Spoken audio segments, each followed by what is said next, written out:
welcome to Manti's Book Club. Today we continue reading through Profession Witch. If you are watching this on Twitch, you can find previous episodes on my YouTube channel, acidmanticore. The record of this episode will be uploaded to my YouTube channel tomorrow or day after, day after. So if this is the first stream that you see, you can safely pause it and go listen to the beginning of the book. Or you can continue listening to this one and catch up later. Today we are starting with chapter 15.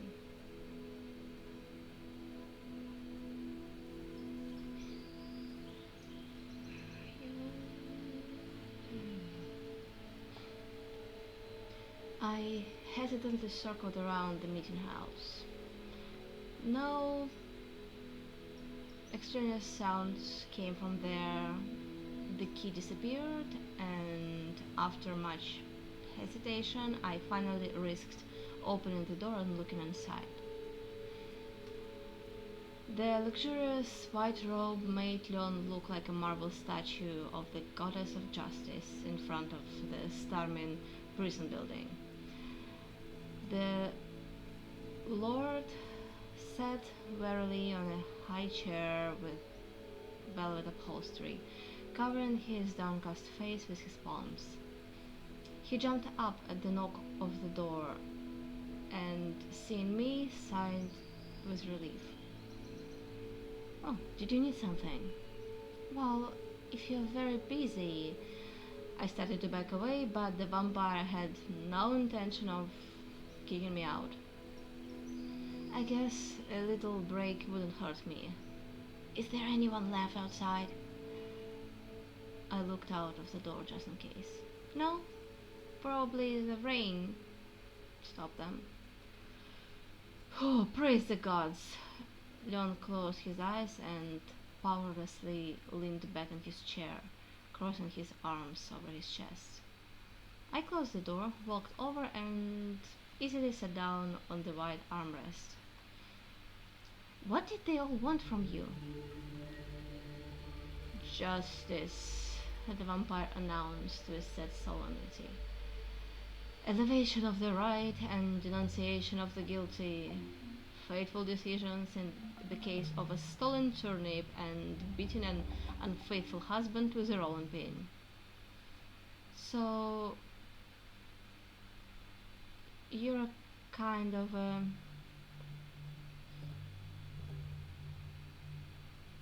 judge here, I guessed. That's all? Vampires have strange requirements with their lord. We have such judges, like dime a dozen in Starmin, but they do not enjoy people's love because they mistakenly believe that the scales in the hands of the goddess of justice are intended to measure the voluntary gifts of the plaintiff and the defendant." There was a timid knock on the door. "Come in," the Lord sighed hopelessly, taking a more dignified pose. Two vampires got stuck in the doorway, fiercely pushing each other. The disputants were ashamed to swear in front of the Lord, expressing mutual hostility with loud snorting and gloomy looks. A weighty poke in the backs helped them find themselves in the meeting house at the same time, and I saw an orange cow's face, absorbing with interest the interior decoration of the chamber. After thinking for a moment, the cow twitched her ear, turned her languid brown-eyed gaze to Leon, and quietly moved.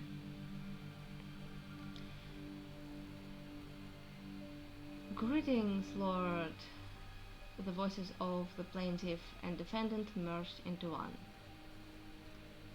"Should I leave?" I pointed my eyes at the door. Leon shook his head negatively. furtively nudging me in the side. I came to my senses and jumped up from the armrest. This is what the noble upbringing means. The joy Lon radiated from meeting the cow could only be compared with the joy of a bull.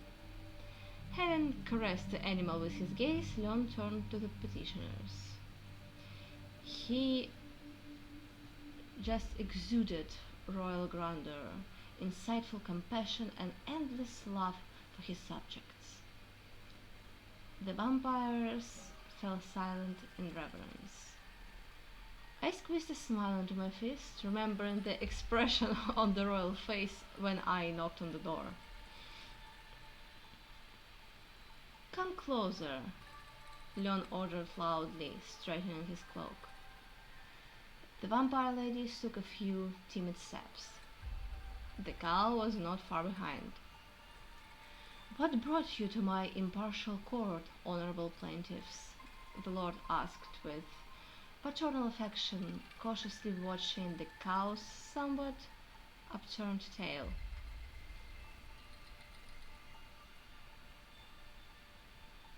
The honorable began to speak and then started to just scold each other into it. One by one, the lord winced. The vampires were not averse to speaking in turns, but each wanted to speak first. "Stop. Let's start with you." Leon nodded at a randomly to one of the women. "So, my cow went missing," she muttered after a short, embarrassed pause. "A good cow, milk producing, orange." The physical evidence moved. "She's been gone for a month, 2, 3, and this morning, this one brings my Zorka to the neighbor's bull for mating." The plaintiff was unable to find a decent definition of "this one." "Is this really your cow?" Leon clarified.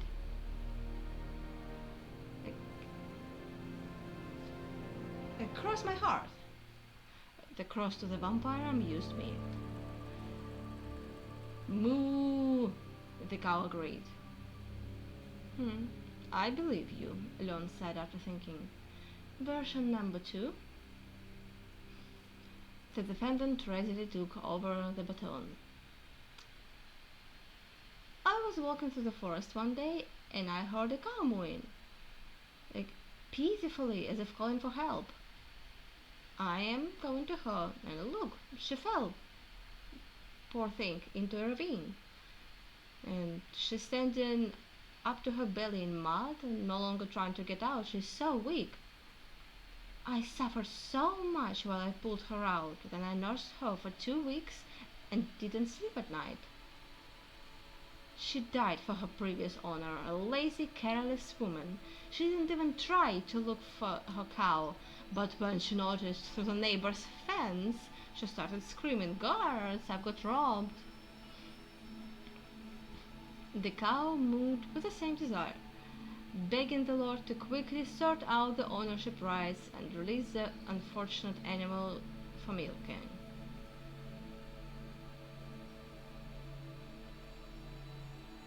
"That's what happened," Leon stated. "Well, so who is she if not a thief?" The plaintiff did not give up. "A decent vampire, before locking a stray chicken in her hen coop, will ask all the surrounding hen keepers. And here, just an unheard case.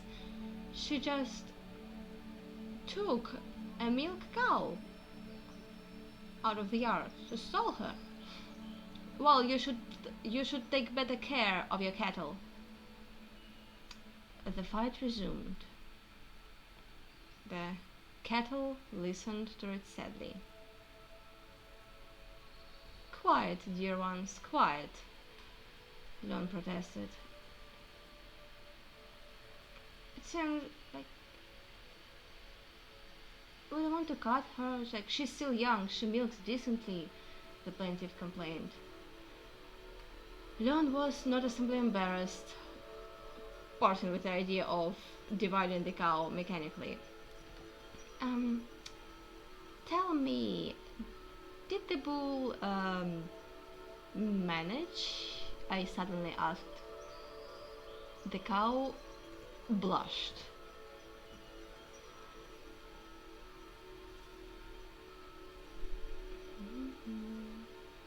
It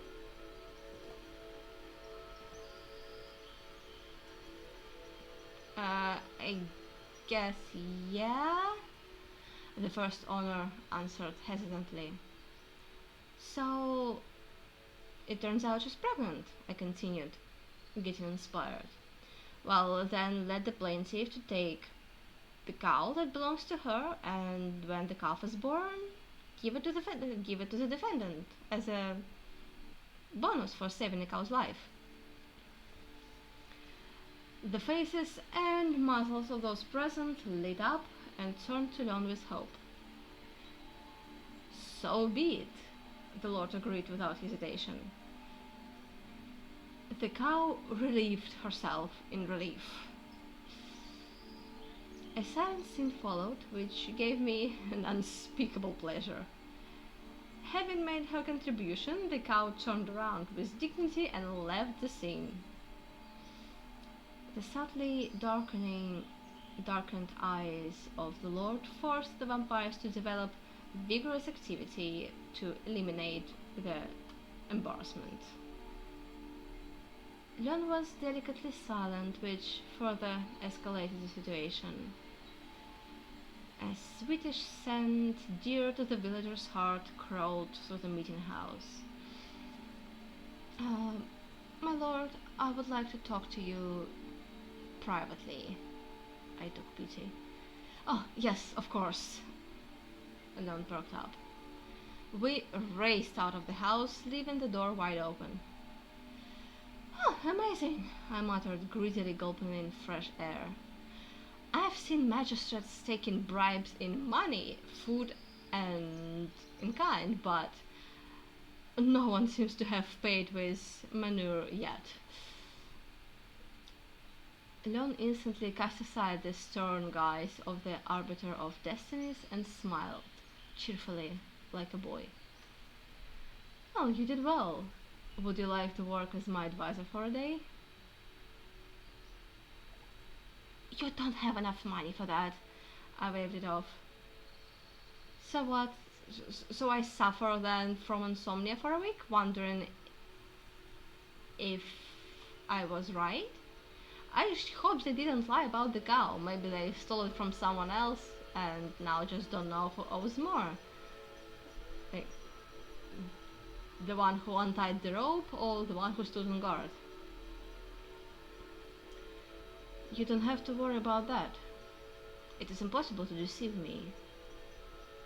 How it is impossible not to think. Everything inside me turned upside down and went cold with a terrible guess. Are you so... You are a telepath, I gasped. Absolute, he said simply. Thoughts, memory, subconscious, feelings, sound, taste, and visual images. Full connection. Wish devil could take it. Oh, why? I squeezed out. Oh, I've gotten so much trouble. Now, if some business needs to be ruined, better ruiners than me cannot be found in all of Beloria. Not only with my deeds, but also with my thoughts. I'll probably got famous throughout the Geva. No, no, the vampire hastened to reassure me. Besides me, no one is the Geva knows telepathy. Everything is strictly confidential, otherwise no one would come to me.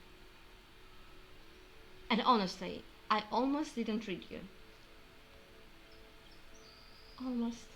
That's it. I am dead. Well, I guess I'll go, I muttered, looking around hauntedly. Wait! Leon grabbed my hand and turned me to face him. I looked away. Don't be a fool. Like, I'm not sick or something. But why did you get so scared? You're a magician. Telepathy is common among you. You think your teacher doesn't use it? That's the teacher. I tried to free my hand by jerking my elbow, but Leon didn't let go, holding it like a tick. Who cares? Like, what's the difference? There's a big difference.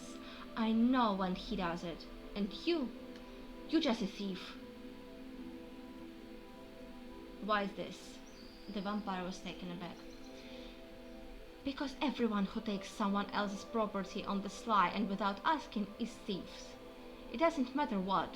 Money, things, thoughts. I trusted you. Trusted you more than the teacher. I blurted out. And that was true. I didn't trust anyone at all. Because the more you trust a person, the more tempted they are to betray you. Come on, Olga. Oh my god, he almost cried. Now that I understood what was happening. Now when I understood what was happening, I finally isolated a light, unobtrusive whisper from my thoughts. It was very easy to mistake for an inner voice. It was it that evoked an unusual feeling of inner peace and confidence for me. Like talking to yourself. And yourself is the last person you expect a trick from, right? The raw and frank penetration of teachers and other mentors into my mind never went unnoticed, being rarely unpleasant. It's as if I had thrown a cheerful bachelorette party in a woman's bathhouse, and in the midst of the fun, an audit committee in official suits burst in and indifferently counts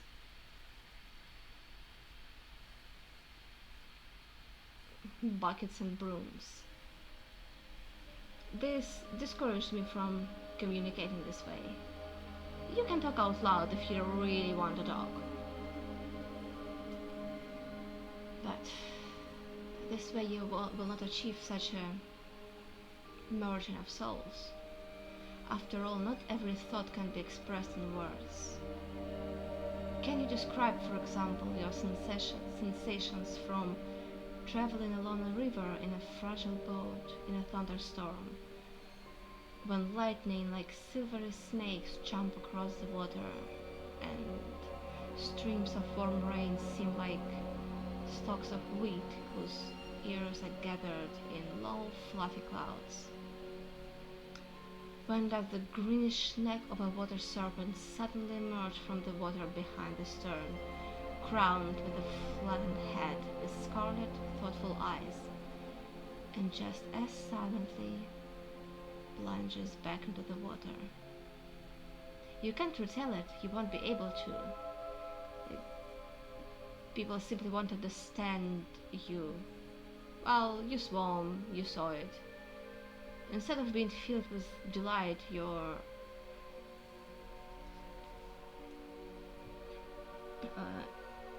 interlocutor will ask in bewilderment, "Are you okay with in your head? You could have drowned." Yeah, of course you could have. After that, I spent a long time looking for the asshole who untied the boat while I was tearing up wholly for the herbarium. Thanks to the mermaids, they towed my boat to the shore. Leon would understand me. Without asking stupid questions, he would have swam this way with me, admiring the slender pine trees along the steep banks of the river, brushing the fresh hair from it, brushing the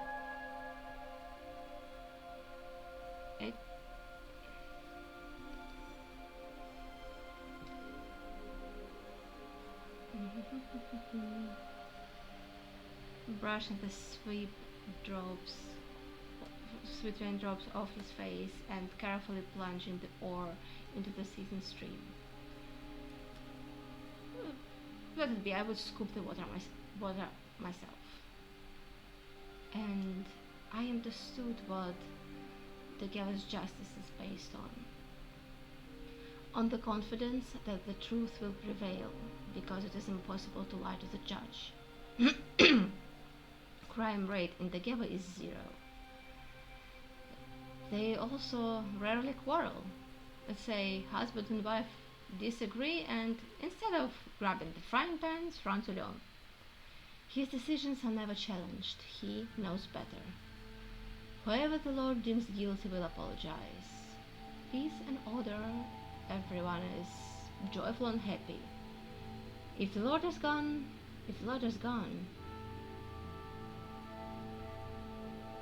they will tear each other apart like humans. And after thinking carefully, I forgave him. Probably in vain.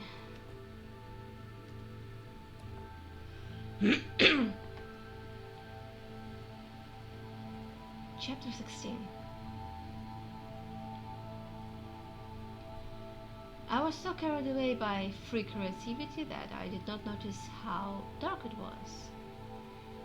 Grina carefully lit a 3-candle candelabra and placed it on the table. Along with the rustle of the flame, things went even faster.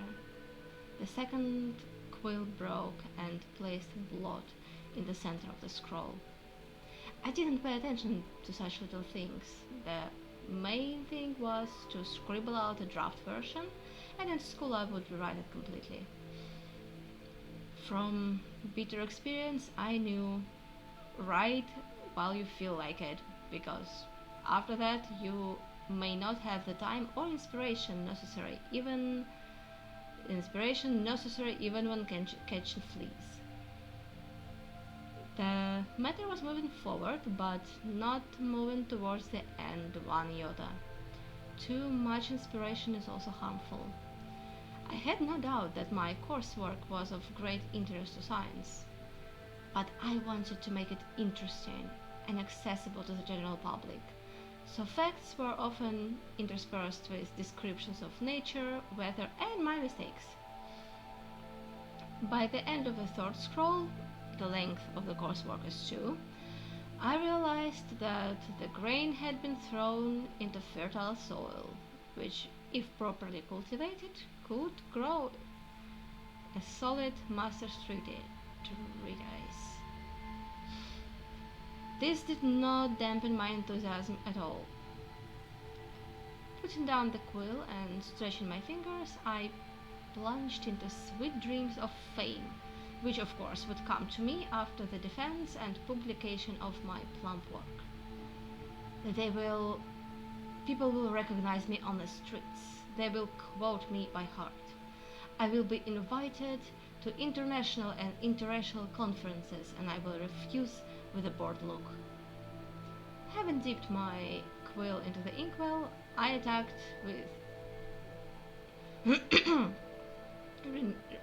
with renewed vigor the lifetime monument to myself, my beloved. The latch creaked. I was so absorbed in scribbling paper that I didn't even deign to look back, so the question, at what stage is the will, took me by surprise. I didn't expect to see Leon so late, and especially today. Well, I finally decided to take up the coursework, I confessed. What topic? I silently nodded at the ornate title. In the list of used literature, the first number is Tudor the Deliverer. Yep, I compare his observations with mine. Where did he get such nonsense from? None of the remedies he indicated will work on you. Oh, by the way, I crossed him in a sweeping manner. Leon reflexively stepped back. The reaction is negative, I wrote in the margin of the scroll. What kind of nonsense is this? Well, a fail-safe method. What does Tudor say? I opened Bloodsuckers according to one of the bookmarks. Bouncing, uh, jumping back, the bastard vampire howled wildly. He spun in place, tearing his rotten flesh with his claws. What if it worked? I would write the reaction as positive. Said Gnome, sitting down on the bench and not taking his eyes off the text. I hope the circle of readers is limited. Hey, give it back. I was indignant, tearing out the scroll. This is still a draft. Who are you calling a white-haired ghoul? This is the first impression. I defended myself. Facts will follow. Well, so let me finish reading. No, I won't. I haven't written further yet.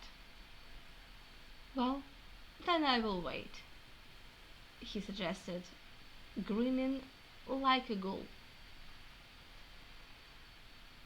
Judging by the high moon, it was well after midnight. Why doesn't you sleep?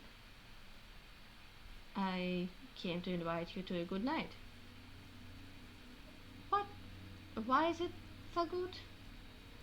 It was only then that I noticed that the streets were teeming with vampires. Firelights flickered here and there, cheerful hubbub and discordant singing were heard. The smell of fried meat and hot toddy wafted around. What is the holidays honor of? I'm saying it's good night. That is all? Yeah. Why not celebrate a night if it is as good as this one? How is it celebrated? As you wish. As they wish. They drink, eat, compete, walk. The only condition is not to ruin a good night. As soon as your mood goes sour, the holiday is over. The celebration is done. I thought that it is kind of a bad time, but I did not want to sleep. Why not? I thought. Without a word, he gave me his hand and blew out the candles.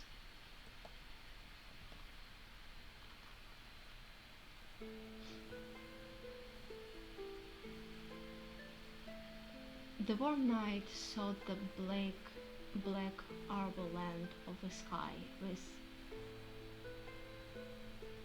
the best stars and patiently harrowed it with the teeth of torn clouds. The newly born moon was taking on the role of the night luminary, and the bats fluttered their wings merrily as they crossed its sharpened sickle. The delicate aromas of jasmine and rose hips, to which night violet was soon mixed, made the heart tremble excitingly in anticipation of romance. On such warm, fine summer nights, beautiful maidens, imprisoned within the cramped walls of their parental places, had a habit of jumping from balconies into the arms of admirers with lutes. It's good when the girl is wearing fluffy skirts. They will soften the blow to the ground if the admirer is not quick enough. It smells so delicious. I greedily sniffed at the light smoke coming from a long pit of coals, over which meat was languishing. Meat was cooking, strung on thin iron rods with wooden handles. Cheerful and hungry vampires crowded around the pit, exchanging jokes. The cook did not have time to change the skewers. Well, By an amazing coincidence, all the magicians who visited the gala were convinced vegetarians. The vampire informed me venomously. I don't care who the chop comes from, I became stubborn. I'm hungry and my growing body requires meat. If you don't have a chicken wing, I'll have a girl's thigh. Only fried and not very fatty. I'll stand here in the shade and you go and ask for some. They should give it to you without waiting in line. At the sight of the Lord approaching with energetic step, the conversations and laughter died down. The crowd obediently moved aside, letting Leon into to the brazier. It looked as if one of the gods had materialized at the drinking establishment, left thunder and lightning at the entrance, and asked for a mug of beer and wobbler. The deity's whim was immediately satisfied. Well, the girl's thighs are gone, Leon said, solemnly handing me a skewer with several pieces of juicy meat stuffed with garlic and topped with onions. Do you mind the lamb tenderloin? Great. And I have some bread in my pocket. Well, it has been lying there for a long time. Hold my portion, please. After freeing his hands, Leon pulled out something in a rag from his pocket, which we both looked at with undisguised horror. Apparently, in the distant past, even before the Ice Age, this terrible pancake was a hunk of rye bread, which was already stale then. The dust of centuries settled on the monuments of art. Powerful civilization arose and disappeared without a trace. Earthquakes, floods, and fires periodically caused damage to agriculture, and this bread just laid in his pocket, waiting for its finest hour. And the hour has arrived. The triumphant appearance of the bread to the people caused the most conflicting feelings. Ugh, Leon finally said, expressing his opinion on this issue in very few words. This is a real antique, I confirmed. In the flickering light of the fires, the bread shimmered in all shades of green, like dwarven cheese. Let's give it to some beggar. Such unpretentious beggars do not live long. I offered to feed bread to the worst enemy, but Leon objected that this was inhumane. Like, come on, we're not barbarians. Why torture the poor fellow like that in the progressive age of wheeling? Not finding a worthy use for the unique product, we threw it into the bushes and started looking for a secluded place to finish the kebabs.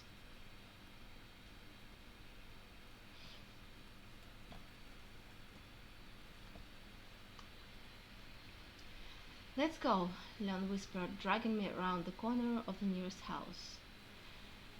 We meandered through backyards for a long time until we emerged onto a trampled area surrounded on all sides by tall bushes. A scented log laid on the ground, and through a ragged gap in the branches, the area was clearly visible. Great, we're first here. If someone starts bursting through the bushes, we will scream at the top of our lungs, occupied.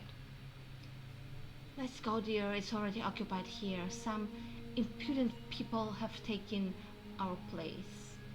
A man's voice hissed clearly in the bushes. A woman's sighed sadly. A branch cracked and everything became quiet. You yourself are impudent, Leon muttered in a low voice. He was heard, moreover, he was recognized. and we heard a muffled groan and a tragically heartbreaking, "I'm sorry," like a death rattle. "Oh, why are you so mean?" I reproached gently. "What? Am I not a vampire? Can't I sit in the bushes with a girl?" He smiled, flashing his fangs. "Well, well," I threatened the vampire with a skewer. "Hey, what's going on there?" My attention was drawn to a strange action taking place in the square, or rather on a piece of it, fenced off with a rope just across our little area. Two winged shadows silently circled around the side. Shadows exactly. The speed and smoothness of their movements had nothing to do with the angular clumsiness of living beings. Scarlet reflections of the flame fluttered on the blades of the gourds. A rare clang from the colliding iron caused a wave of frightened sighs among the spectators, who kept a respectful distance from the rope fence. The battle did not end, but seemed to break off at the most intense moment. The judge, if there was one at all, did not give any sign of the end of the fight. Both opponents confidently stood on their feet, but for some reason they lowered their weapons at once and smiled tensely at each other, flashing their fangs. After hesitating, the left fighter straightened up and raised the gourd above his head. The crowd roared in admiration. "How did they determine who won?" I asked Lon in a whisper. "They didn't even touch each other." "They did, and more than once. They just didn't show it so you didn't notice. They do not have to fight until they lose. According to the Gava's rules, the fight continues until a more experienced fighter is identified. Then the weakest one simply leaves the circle and another contender takes his place." "What, just walks out? Doesn't speak or swear? And the winner doesn't have to be dragged away by the collar? It's strange. It seems like they fought so fiercely. Look, no one is hurried to replace the one who dropped out. This is the best guard fighter in the Geva, right?" Leon thought for a moment, and I received a carefully formulated answer. "Yes, among those present there." "Hey, Leon, don't you want to try your powers? You have a chance to impress me," I suggested in a deliberately flirtatious voice. "Eh, there's no point," Lon grumbled incomprehensibly, biting into the meat. "I beat them. I beat each of them once this year. They won't try again until spring. Well, unless on during the training." "You know your rules are stupid. You need to rely more on luck. The strongest enemy has a weak point. The trick is to determine the place of this weak point of the first try, because there may not be a second one. If he's hot-tempered, bring him to a white heat. If he's limping, run more. If he has a toothache, aim for the tooth." I measured Lon with an appraising gaze, eloquently lingering below the belt. "Oh, of course, there are well-known places." Uh, it's good to talk about the battle while sitting in the bushes. Let's... moment.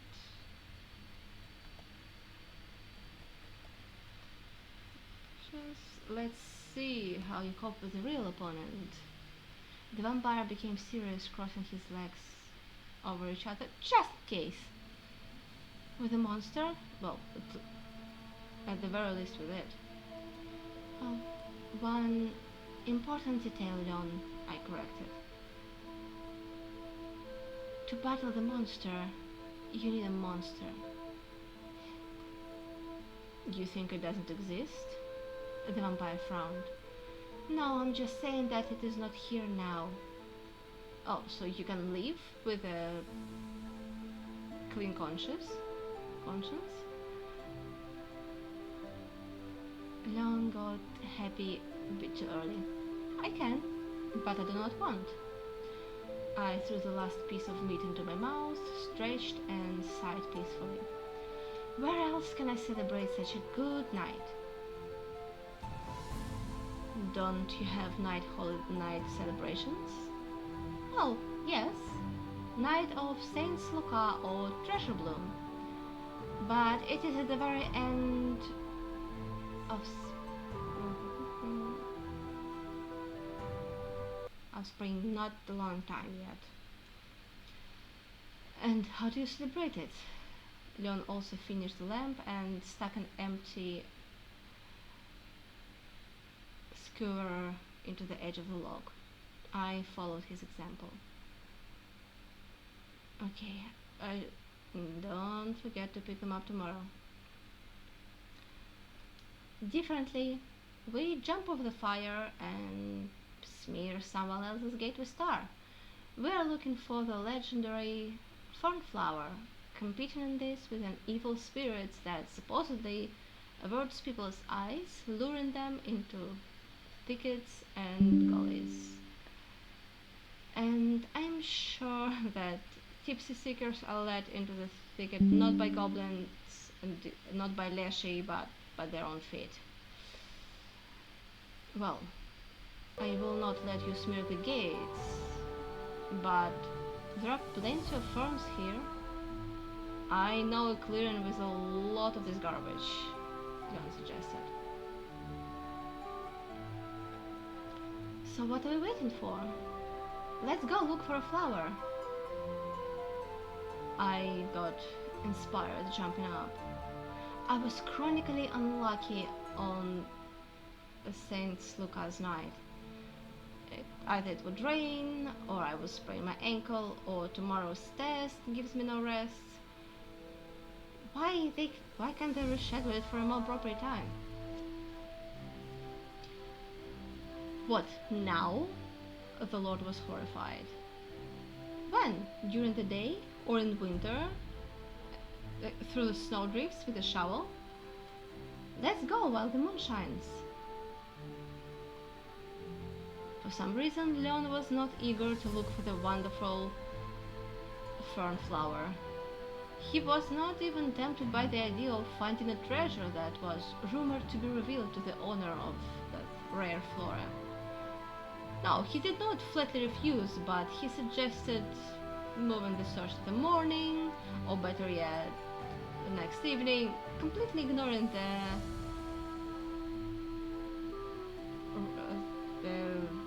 rhythm of the fern and not intending to adjust to it. But it only blooms at night, I insisted, to which the vampire objected that a non-blooming fern is no worse and it is much easier to look for it. Okay, I'll go alone, I decided, and a great change occurred in Leon's mood. Of course he will accompany me. The state treasurer needs treasure more than ever. His eccentricities did not stop there. At first he gallantly let me go ahead, leaving me to choose the path, and when I, having come to my senses, clarified whether we were going in the right way, he calmly replied that we were not. As a pioneer, he was even worse. He walked as if at the tail of a funeral procession. He expressed a desire to rest on a stump of questionable cleanliness and was stopped only by the viper who was spending the night there, hissing angrily at the side of the vampire's butt.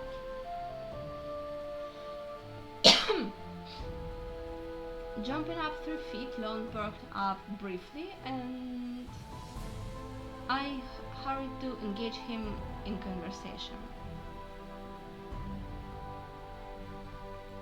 Leon, aren't you bored of talking? Nothing, nothing like this. During a lively conversation, thoughts are not much ahead of words. They are distinguished from speech by the complete absence of metaphors. They are always straightforward and unambiguous, although full of emotions. Words can be played like cards, shuffled, dealt, tossed, bewitched. Charming. No, I would never deprive myself of the pleasure of listening to an interesting person. The vampire drawled, smiling at his thoughts. Well, you definitely know how to use the words, I thought, not without gloating. The position obliges, Leon said as casually as if I were continuing to talk to him. No, Leon, you are impossible, I was indignant. I can't even think calmly in front of you. How do your subjects tolerate you? Even knowing how Leon's telepathic gift manifests itself, I did not feel an uninvited intrusion until I remembered about it. At that moment, I could easily determine whether Leon was reading me at that moment or not. But it was not impossible. It was not possible to calculate from what moment and how long he had been doing this.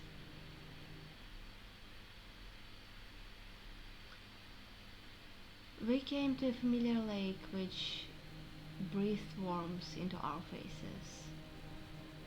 Silvery ripples ran across the black water, broken by frequent splashes. Frogs sitting on the shore were in a hurry to take refuge in the saving waters. The silence seemed too forced to me. Having recalled the dialogue in my memory, I remember that I had the last word, and belatedly I realized how lonely my companion was. Who wants to constantly communicate with a telepath? After all, any intelligent being will first think and then speak, and speak not always what they thought, and he will do the third thing. So they run to the Lord when they cannot manage without him. He's probably tired of countless arguers and complainers who, meeting him on the street, avert their eyes. Greetings, Lord, and quickly leave the conversation, because even the kindest, smartest, and most well-mannered vampire always has indecent things lurking in the back of his mind. That is why the Lord wanders through the Gava wastelands in splendid isolation, like a sad ghost, occasionally appearing to his subjects and plunging them into awe. I tried to read Leon's thoughts, unsuccessfully. Even the Archmage could not have broken through his barriers. You know, there's this joke. A famous doctor visited the hut of a third-rate healer and complained of back pain. The healer is shocked. How? Can't you heal yourself? I can, the celebrity answers with a sigh. But you see, I charge too much for my services. Do you suggest taking less? Leon perked up, raising his head. I suggest taking it at all. No, like, you opened here cheap charity, put price tags on your services. Reconciliation of disputants 2 coppers. Reading minds 4. Good advice 7. House calls separately 5. Copper plus food. He laughed wildly, driving the bravest frogs into the lake. You know what, what use of your thoughts to me? This is the first time I've come across such unpredictable logical thinking, coming to a completely opposite conclusion just before the answer. By gods, it is easier to understand you out loud. Leon, if you can understand me at all, then I envy you. The vampire froze, raising his hand in warning. I obediently fell silent, wondering what could have alerted him. Boar? Bear? Or without letting me fantasize for long enough, Leon wrinkled his nose and sneezed. Health to you! He nodded in gratitude and sneezed again. Is that all you wanted to tell me? Well, in general, Apchew! Leon sneezed high and thin. Somewhere not far away, an eagle hooted maliciously. Press the bridge of your nose, I advised. It will help if there's not an allergy. Oh, then it won't help. Leon sniffed aristocratically. Oh, think that it is. Is it it? Nope. That is it. It's somewhere nearby. What? The clearing. The vampire squeezed sideways between two fluffy pines, spreading their prickly paws warningly. Well, go on. Look for your treasure. The clearing was ablaze, shimmering with crumbs of living silver. Tall carved leaves tickled my feet. Fireflies swirling in the air wove a bizarre, instantly melting lace around flowers on tall bare stems. The pale light of three translucent petals snatched from the darkness the tips of young leaves curled up like a snail's. Fragile stamen filaments swayed smoothly under the weight of elongated anthers. When the beetles, enchanted by the light, tried to sit on the sloping petals, frantically moving their legs and wings, clouds of silvery pollen fluttered out of the flower cups and floated over the clearing, dissipating and fading. Enchanted by the wondrous spectacle, I stood on the edge of the clearing for an eternity. The pot-bellied beetle gently poked my shoulder, sat down, folded its wings, and froze like a magic brooch. I raised my head. A swarm of fireflies mixed with a swarm of stars. I turned my gaze to Leon. The beetle, sitting motionlessly on my shoulder, was reflected in the vampire's eyes like two golden dots. We stood so close that I could smell the tanned leather coming from his tattered jacket. If he wanted, he could lean towards my lips and all over towards my neck.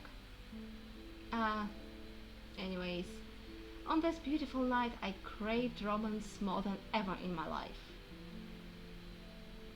Holding my breath, I leaned forward a little. Leon took a deep breath and choked on uncontrollable, continuous sneezing. The beetle fluttered up, concerned for his health. To top of all the troubles, something large, black and bent, shamelessly muttering under its breath, crawled out of the bushes. Flowers mysteriously disappeared along its path. No, she's following us. I was indignant when I recognized Kella. The herbalists seem to have only now discovered our presence. Hello, baby. Lord? Were you following me? No, we stumbled upon you by accident, I muttered through clenched teeth. You are the most stumbling on herbalist in the Gala. It's good night, isn't it? Kella asked naively, not noticing that after meeting her the night had ceased to be so good. Burying himself in a handkerchief, Leon made a sound that in no way connected with the romantic date. What are you doing here? I'm looking for treasure, I muttered. Behind the herbalist there was a black stripe of trampled fern with plucked flowers. Kella collected only the petals, leaving the bare stems to dry lonely among the foliage. You should go home, Lord, the herbalist suggested gloomily, guessing that she wasn't welcome. Rinse your nose with salt water and drink your broth, otherwise you will completely fall apart. And in general, there is no need for you to wander around the forest at night. This is is none of your business, Leon responded surprisingly unfriendly and motioned from the handkerchief. Kella glared on him angrily. She didn't say anything, but Leon bit his lip. What? Aggressive opposition? I asked in a whisper. Worse. An uninvited well-wisher, Leon answered defiantly loudly. Fool, the herbalist responded kindly, continuing to pick off the fragile petals. The fern, of course, had nothing to do with them.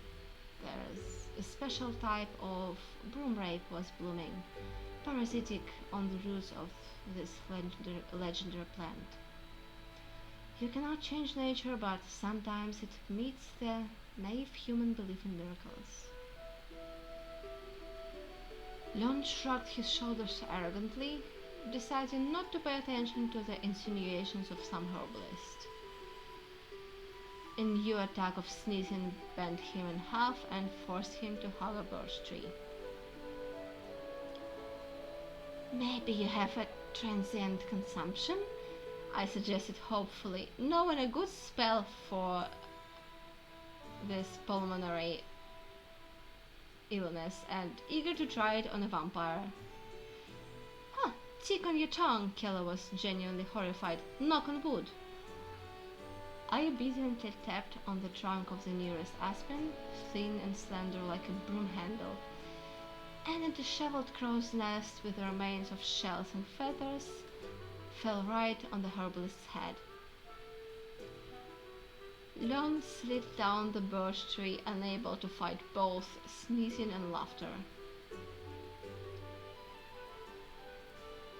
Snorting like a well-mannered cat who was tired of the pranks of her master's children, Kella shook her head and the nest crumbled at her feet in a pile of twigs and moss. I mumbled in confusion, but the herbalist had already disappeared into the darkness. Leon, honestly, it wasn't on purpose. I believe you.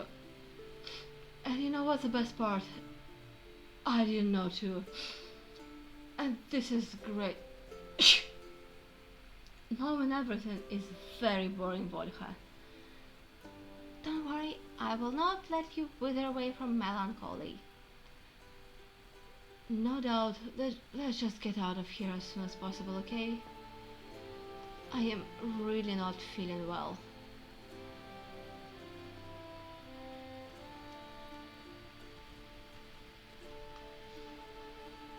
Chapter 17. The first thing I saw in the morning, if 1 o'clock in the afternoon can be considered morning, was a saddled chamomile, eating oats from a pigeon feeder fixed in the fork of a young hornbeam. Wild pigeons, stretching out their azure necks, watched indignantly from the ridge of the roof as the horse, raising her head, scraped out the wooden tray with her movable upper lip. Noticing me, Chamomile lowered her muzzle and licked her lips thoughtfully. Are the vampires still hoping to get me out of the gabba? I froze in the hallway, not daring to cross the threshold, and therefore did not immediately notice the black stallion smelling the rosy bush and from time to time making careful attempts to pinch the tempting but painfully prickly shoot. Shining like metal, the tall horse was worthy of royal stables.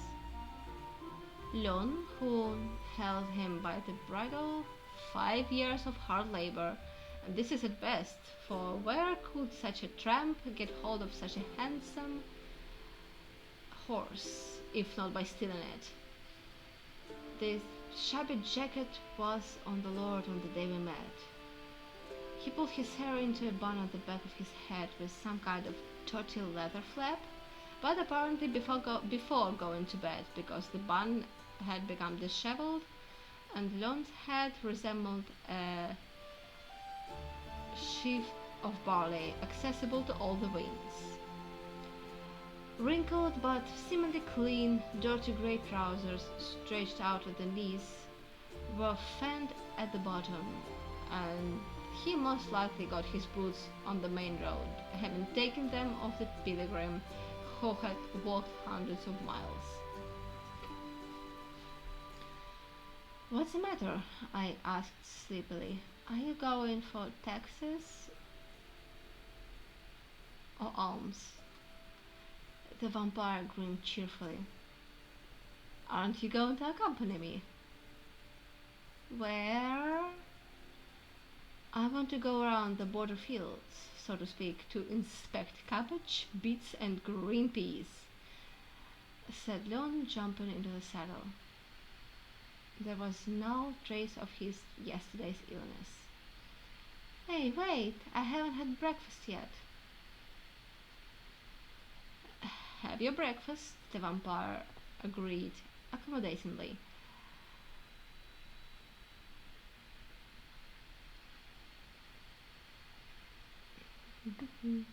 "And then I'll have my snack."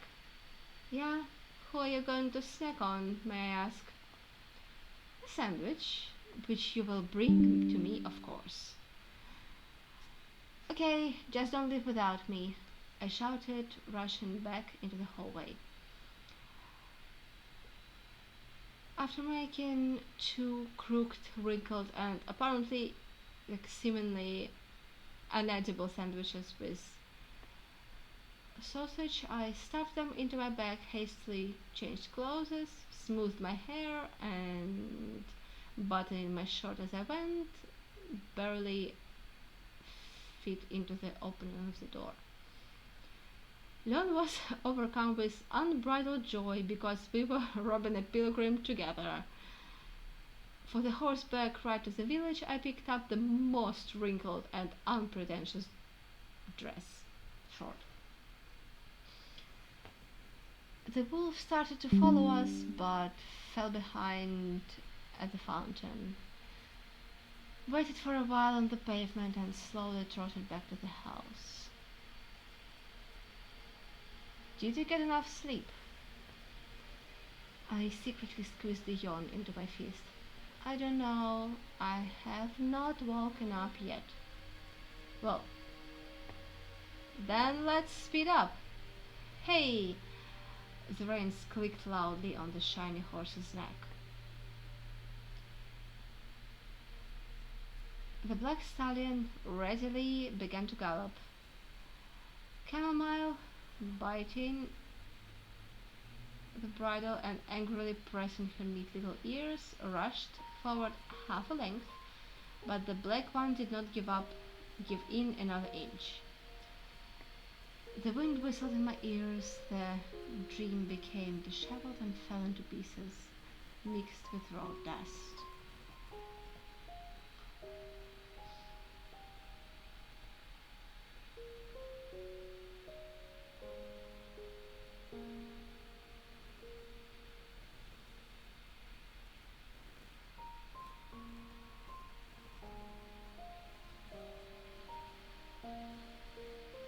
We dismounted at the edge of a birch grove.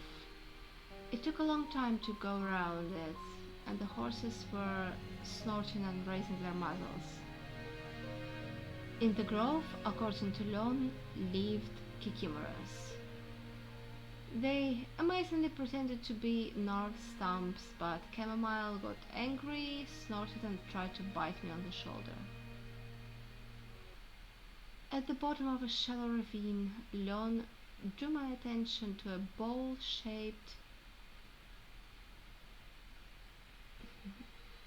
clearing filled with a seething green water, with dirty foam on the surface.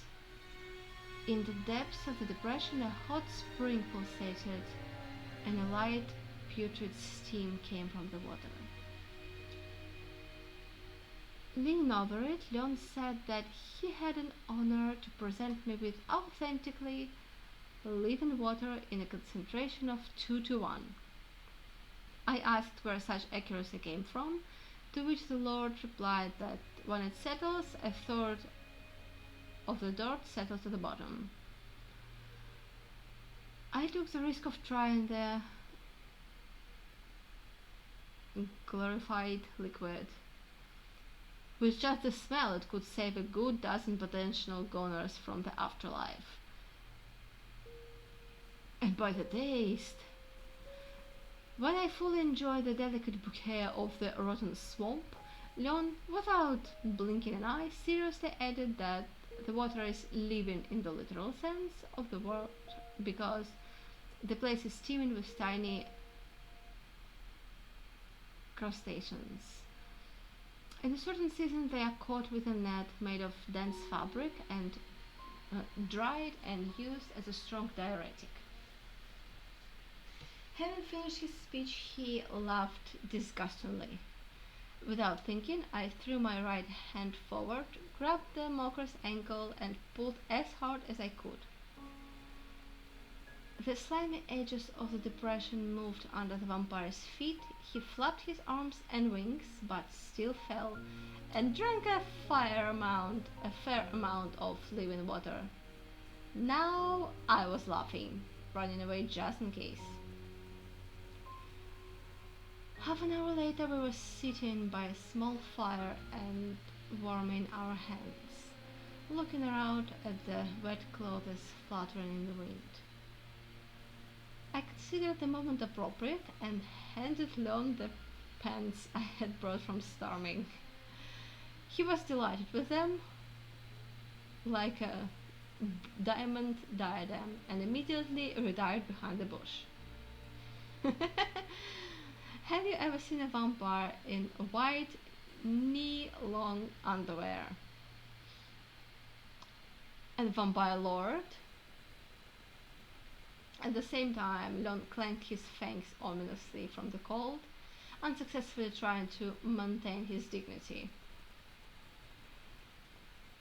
After making sure that the clothes left to its own devices did not even think of drying, I caused the flow of warm air, and the clothes began to smoke, turning black. I got scared that it would char again, but it was just the dirt drying out and darkening. After drying, Lauren's pants could be placed in the corner, and the jacket could be used as armor. We tried to knead them, and the dirt fell out in pieces. Nah, nothing we can do, Leon stated. We need to look for someone generous and unhumorous with spare pants. I will not go into town dressed like this. I can make an illusion. True, there is not enough heat from it and it can disappear any moment. The vampire shuddered. Any moment would almost certainly have been inappropriate. There is a better offer. Over there about the birch trees, do you see? A steady, light smoke was clearly escaping from the chimney. We covered the fire with earth and went just just beelined. Halfway to the house, we were attacked by an angry, disheveled goat with horns and a beard that was no worse than a chief of hells. It jumped out from behind the bush like a grey wolf in a tapestry. Likely, the rope it was grazing on ended 3 inches from our butts. At the goat's triumphant bleating, a girl appeared with a twig. Seeing a lord in the porch was new to her. The child's father did not hesitate to appear in response to the wild squeal. Puffing and fluttering the edges of his long white shirt, he burst into the clearing with an axe in his right hand and a headless rooster in his left. Probably the head of the family was just executing Peter, who had become lazy and neglected his marital duties, and taken by surprise mechanically took the victim with him. I've never been in a dead rooster fight before. After looking at me, Leon, his daughter, and the goat with an equally crazy look, the vampire dropped the rooster and fell to his knees, overwhelmed with a sacred horror. "Hey, why are you frozen? Ask for the pants, quickly," I whispered. "Are you crazy?" Leon hissed in response. "He's in such a state that he will take off his own." "Well, then strike the iron while it's hot. Stop advertising Starmin's neatwear." Leon cleared his throat. "Excuse me," he said politely and hoarsely. "Please stand up. We conduct an annual inspection of the grounds, and if you don't mind, we would like to take advantage of your hospitality for a while." "And now your pants," I added, picking up the dead rooster by its red wing. To wash their lord, the vampire seized at least 3 barrels of water. When he finally came out of the table, set in a vine-covered gazebo, I entertained the children by levitating 4 forks at the same time. Lifting the hem of a red terry robe that looked female, Leon sat down opposite. "Did you say something about being unfunny and having spare pants?" I asked insinuatingly. It's unlikely that the lady of the house was so amused by the rooster that I dropped into the slurry. "Look how actively she communicates with the neighbors crowding around the fence. And as soon as you turn away, they stare at you."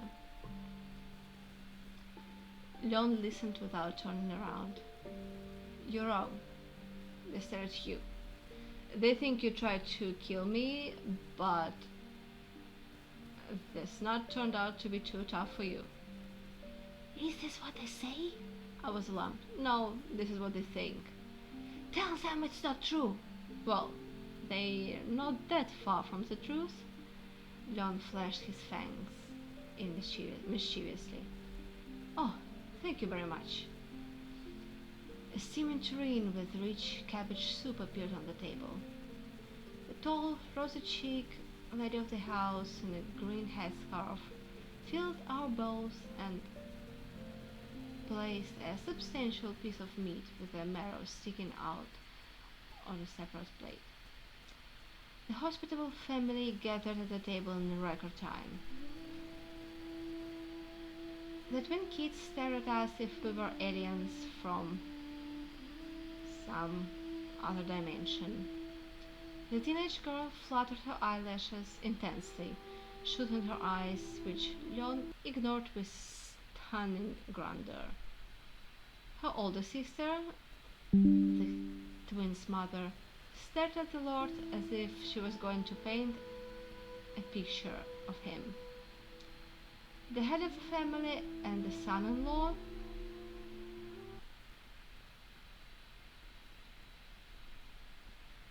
actively discussed the weather and nature, clearly not knowing how else to please us.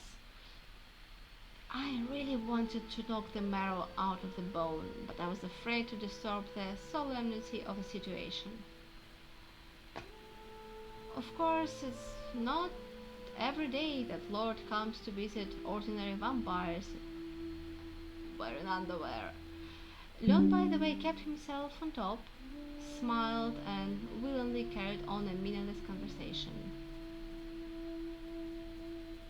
No one looked at me, and I picked out the protruding marrow with the handle of a spoon.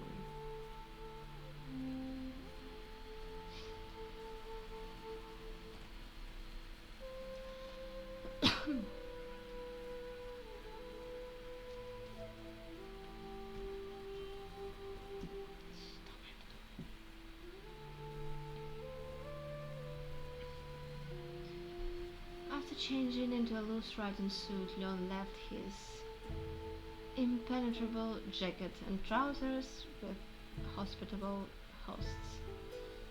I have no doubt that these relics will decorate their front room for a long time. Go through the fields is closer. The road is smooth, well trodden, you won't get lost, the owner told us. Just don't turn anywhere. At first there will be potatoes. A bit of a beetle has eaten it, like overseas one, like striped one. We can't find any way to control it, and then there's clover and alfalfa. They're just blooming, and there the forest is just a stone's throw away. Leon knew the center of the Gavas forest by heart.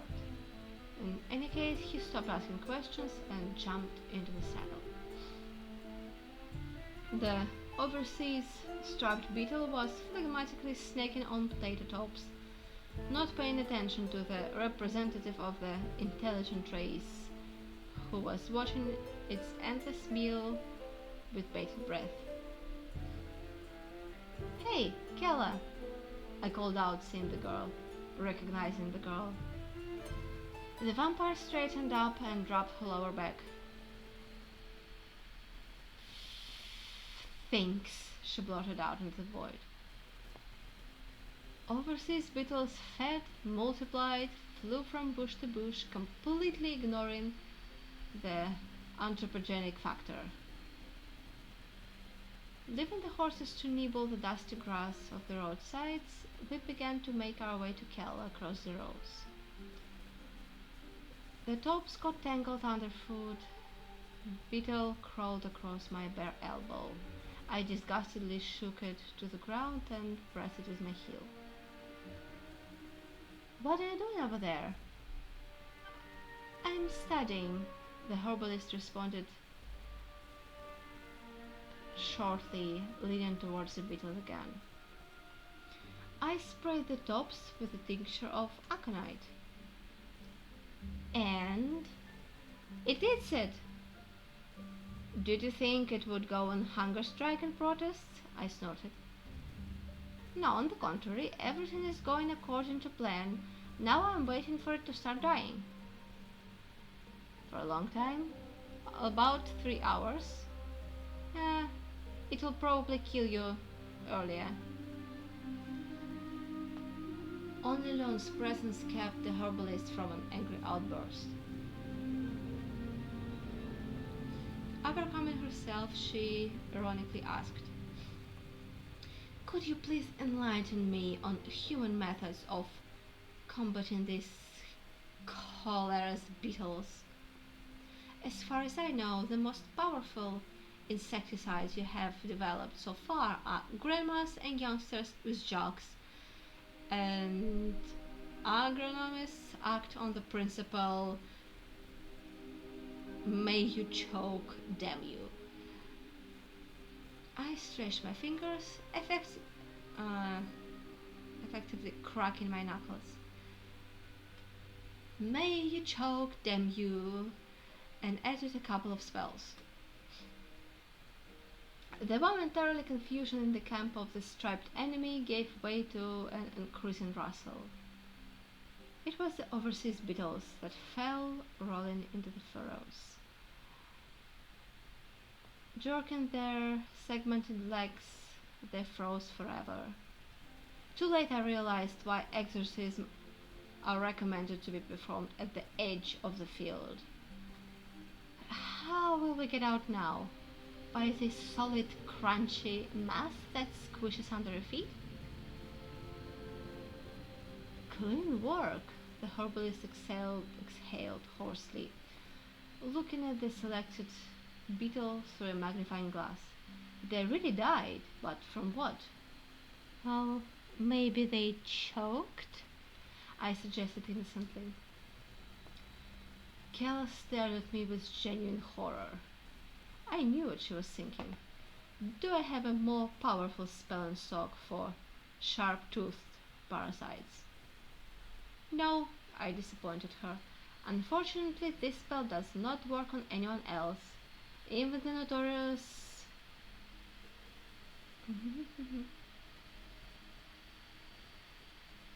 like, even against the cabbage caterpillars, the notorious old ladies and youngsters go to battle.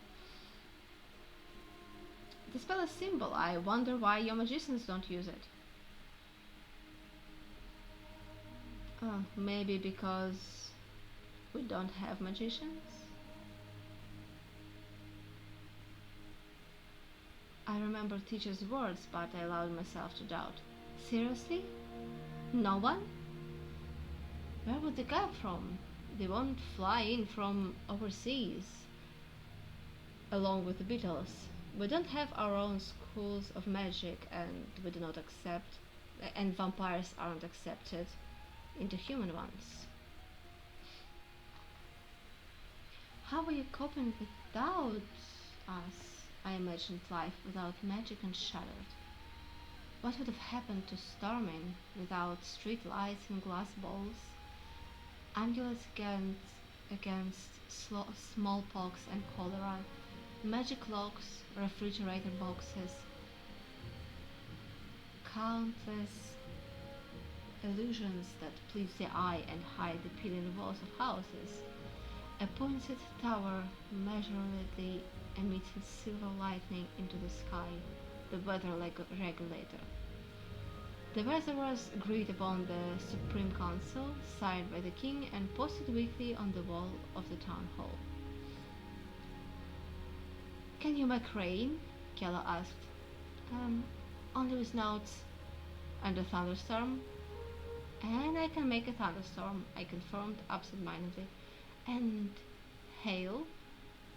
Anything for the good of agriculture, I assured the herbalist. It looks like we could really use a magician, Kella said thoughtfully. Well, send a request to the school.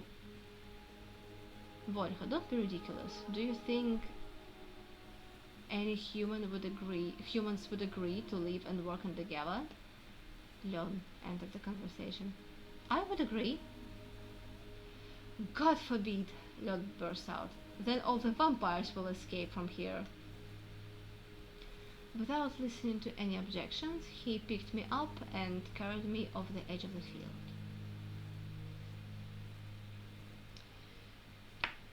We are going to end here for tonight. Thank you very much for joining me. See you next week. Good night.